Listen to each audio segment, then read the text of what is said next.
like you did with your hair. You look wild.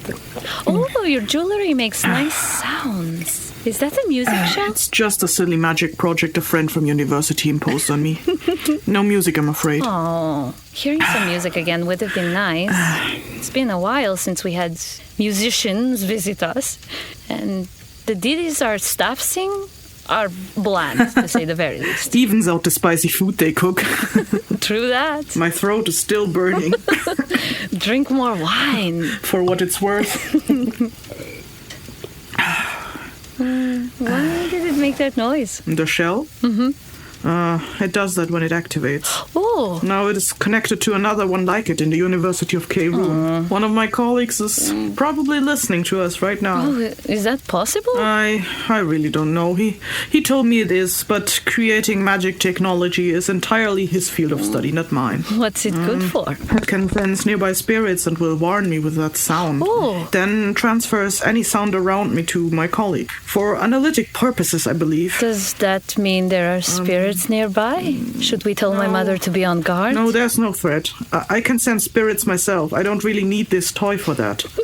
There's nothing within a 70-tail radius around us. Your tail or my tail? A Phyrexia standard tail, of course. Of course. To be honest, I don't really know what reach this thing has. Or if it really does what he told me it does. It's much more likely Auril just needed an excuse to listen in on me and turned it on manually. Couldn't prove it, though. So his name is Auril. Hello, Auril. Did you want to listen in on me and Raka enjoying ourselves? Don't encourage Should I him. describe to you what we're doing right now? Just ignore it. Aww. But I heard it's so hard in cities to find someone to have fun with. Maybe he needs something to cheer him up. He sure does. Then indulge him a little. You consider him a friend, don't you? I don't find him interesting enough, and he knows that. Oh, what a shame for him.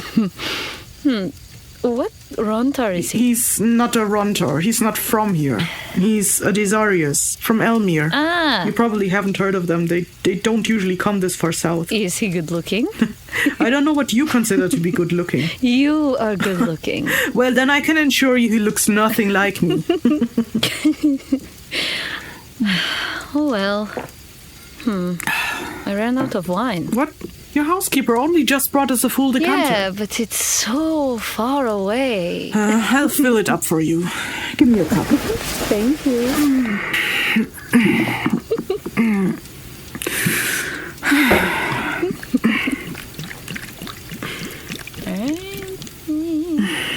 You know, pour yourself another cup as well. No, I think I've had enough for tonight. The night's still young, love. The moon is shining bright and the weather is pleasant. We could still go out on a hunt. I don't do night hunts anymore, sorry. A shame. Here. Thank you. I was hoping that would help loosen you up a little. You think I'm uptight? You are. Why would you pass up a nice, warm cup otherwise? I have a lot of work to do tomorrow. I can't afford a hangover. You've only had 2 cups and you're hardly tipsy. You're a Miru, right? I heard your Rontar can stomach a lot of wine. All right. One more for me then. Oh, good girl. Better to drink it while it's still warm. Warm? This stuff is steaming.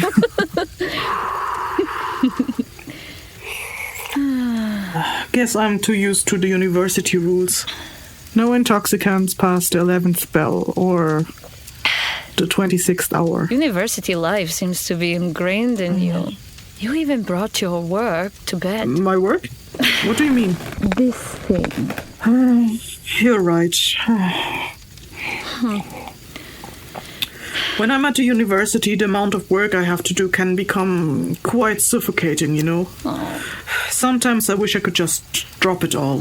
Do freelance work, you know, outside of university. I mean, I still enjoy fixing tangle weaves. That's not the issue.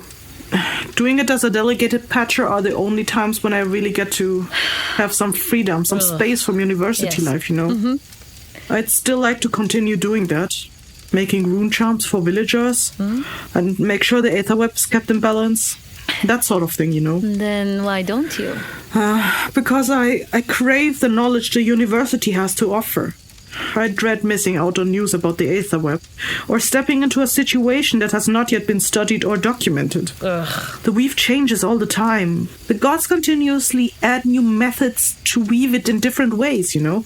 Sometimes long-forgotten weaving methods are rediscovered and are incorporated into modern weaving techniques, or are refined and gain popularity. I wouldn't want to wander around there just to suddenly find my knowledge dated. You should help Auril develop this shell then, with long-distance communication. You could be kept up to date on anything, couldn't you? You're onto something there. Oh. I haven't really considered that. If you and your friend get that shell to work as a communicator, you could come and visit me here sometimes. I would like that. We do have need for a shaman or spiritualist in this area. I quite like you. Oh, thank you. Were you ever part of a household? Yes. You could join mine once I inherit it.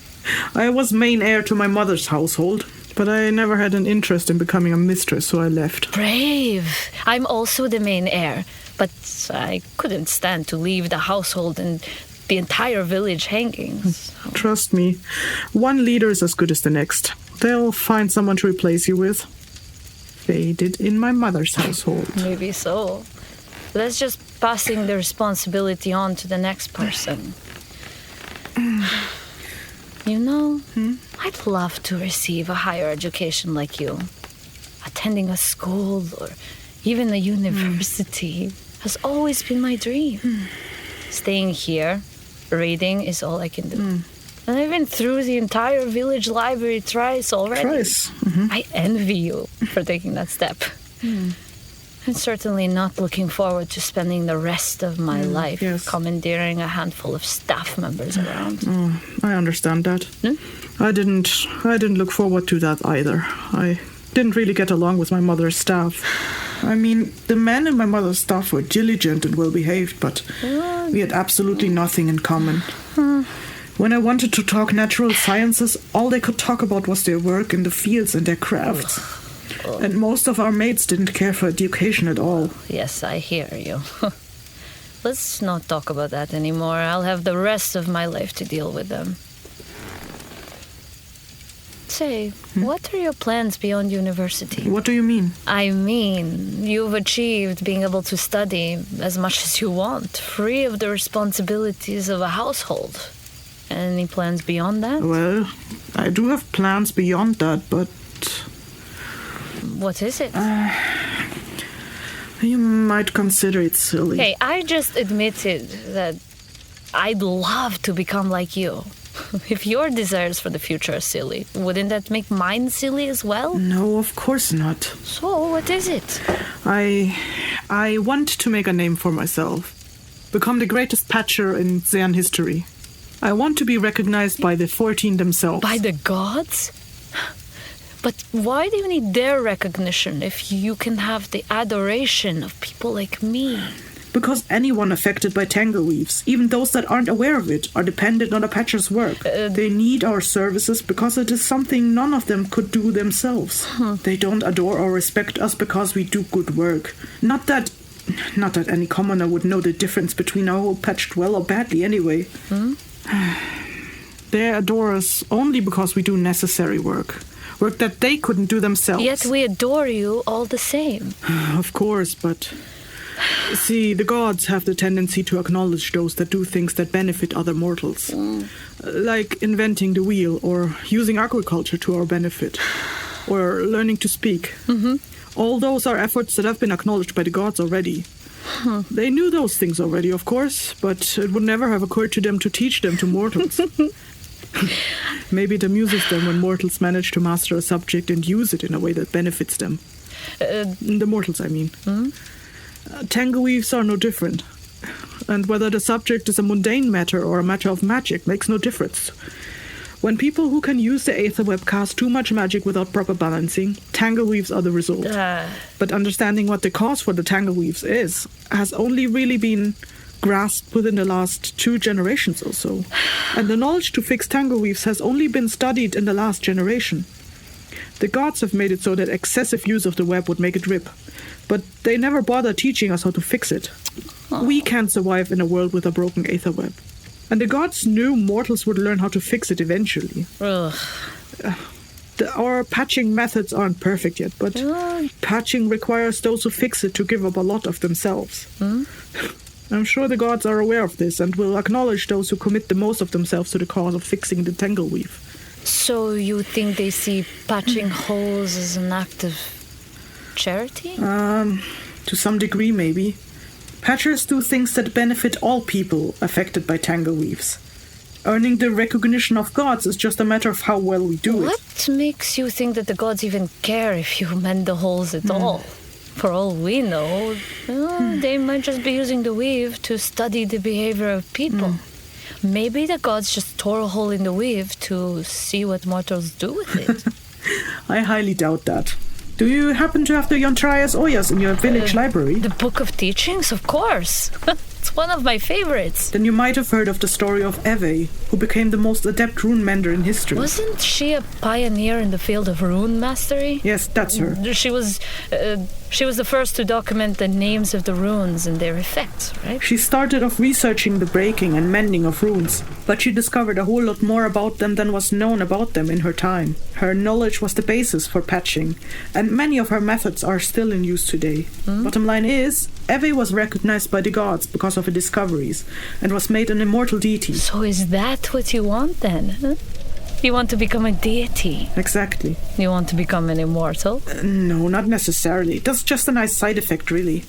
What I want is to learn the knowledge of spirits and Veyron. They are wise beyond our understanding, but they don't share their knowledge with mortals. Who said spirits would share their knowledge with deities? One of them told me. They told you? Yes. You see, these markings on my face, they're not just decorative. They help me better do my job as a patcher. Is that what they are for? I'd been wondering that. They allow me to hear and speak to spirits. I know someone that has very close ties to a Veyron. They told me that I just need to make enough noise for the gods to notice me. And for the many tangle weaves I fixed in my life, I think I very much deserve to be recognized by them. Speaking of noise, that wind outside is pretty loud. Wind? That's unnatural. How's a little wind unnatural? It's not a little wind. It's quite stormy. It doesn't sound so strong to me. Oh, trust me. That's just because the shutters are very sturdy. This house is closest to the cliff face. It's the most sheltered house here. The shutters shouldn't rattle this much if a storm was howling outside.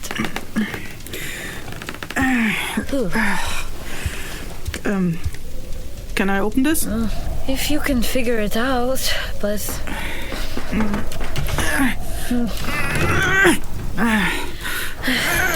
No, I don't think I can do it. It needs some force. Here, let me...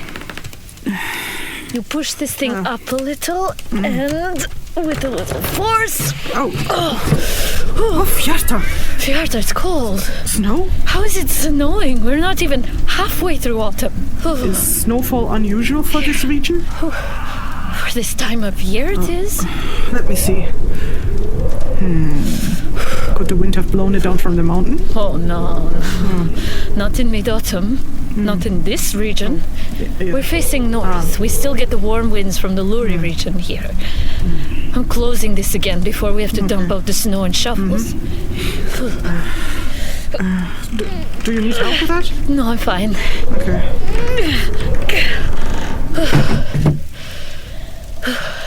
Well done. You got some snow in your hair. Thank you. We've never had this much snow and wind this time of year. I wonder what caused this. Could it be related to your work? Possibly. But I can't hear any spirits nearby. Isn't your shell still... Oh, yes, I almost forgot about that. If I turn it off, there should be a chance it will turn back on if there's a spirit nearby after all. Then you'll know if it has a wider radius than your ears. Indeed. And there's definitely something going on out there. Worth a try. Ah, finally! The first activation through the presence of a spirit. Though, I wonder what activated it the first time. Well, there's no way to figure that out now, but note to self, research enchantments for output protocols. I'm sure I've seen that one used for rigged scribers before. The ones used to spy on... Well, it's disappointing that Raka still thinks of me that way. Unfortunate that the wind shell activated in that private moment, of course, but... I suppose I could try to find enchantment that allows to switch between all disturbance activation and spirit presence only activation mode for privacy. Not sure if this can be done, but better to keep it on the list for now, even if it's just to satisfy magistrate protocol. Anyway, date of recording was the same as the last one. Vocal enchantments were woven by Kessir, Riliniki, Tanja Milojevic, and Travis Vengroff. Music shells provided by Fuy Madan, audio enchantments by Sarah Buchynski, written and produced by Kessir Riliniki. Anyway, next transmission is already being enchanted into the receptor, so on to the next one. Can I keep it? Feihu, little mortal. Have you enjoyed your runes of fortune from last time and sought your Rontar? What? Oh, you think I'm the cause for this little wind toy activating? Don't be silly. Anyway, I'm sure you're waiting for your runes of fortune, aren't you? Well, I will give you runes of fortune, but possibly not yours personally. Today's runes of fortune are those of our very own sound weaver, Sarah Buchynski. Your runes of fortune are the wind rune Senahe, rising, and the aether rune Rian, time. You might recall Rian is also the rune used to write the word Rontar. However, in this case, the short form of these runes are Se and Ra, and form the meaning to ascend.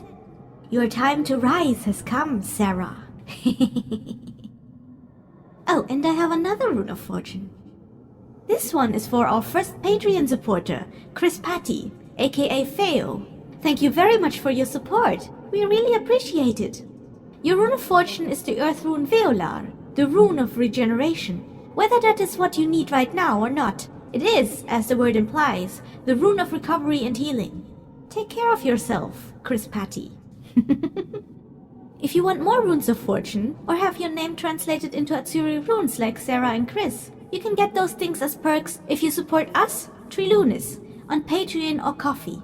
You can find all links to that and our social media handles in the show notes. Until next time, little mortal, Feihu!